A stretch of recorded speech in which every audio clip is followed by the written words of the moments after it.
after 8 straight months of a decline in NFT sales, we've got the data from December. Some good news.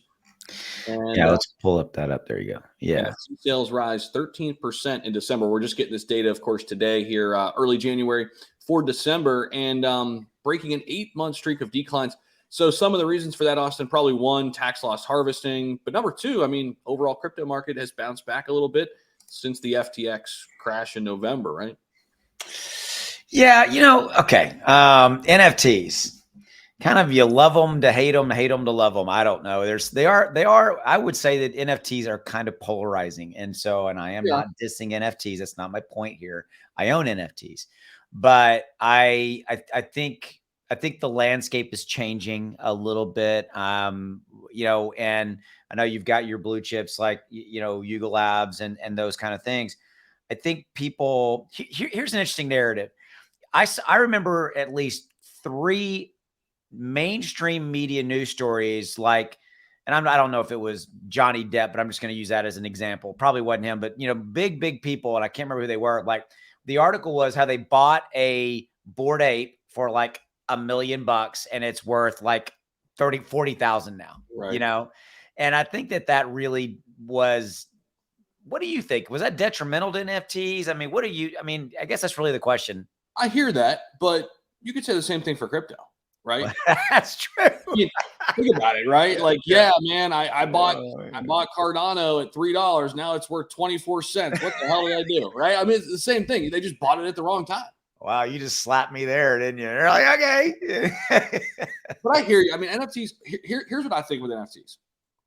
I think we're searching for what NFTs are really going to be. And we're kind of in this weird spot where it's, like you said, very polarizing. People, there's people on this side of the aisle. They're like, yeah, I'm going to pay, whatever for this, this JPEG. I'm going to pay thousands of dollars. That's stupid, right? But then there's other people and say, no, it has intrinsic value. We've got this community built up. But then there's this whole other camp where it's like, no. We haven't even really dove into what NFTs really are. It's digital ownership. And what about if we use it for deeds and actually, what about, I mean, here's one example, sports memorabilia. I've got a ton of freaking autographs, right? Like, I've got Dan Marino's autograph, but if I lose that piece of paper, the letter of authenticity, it's worth nothing. Well, now it's digital. It's on the blockchain with an NFT.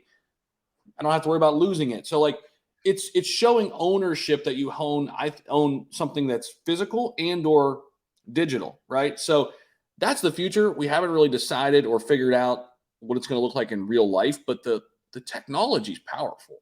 Right. No, I'm not. And I think that's what it is. I think that's what it will become. People will look back and go, you remember the time when we were buying, the JPEGs. And yeah. I agree. And I think Bored Apes and Mutant Apes and the blue chips will probably go up in value over time because of just who they are, the blue chips, et cetera.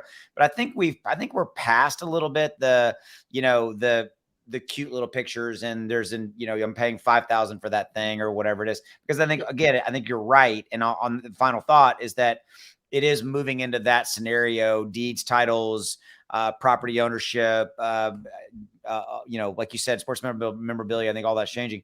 So with that said, we're going to end there. What are your thoughts? Drop in the comments below. As always, thanks for your support, and check out all things ClearCryptos below. We will see you. Go make some money. Bye.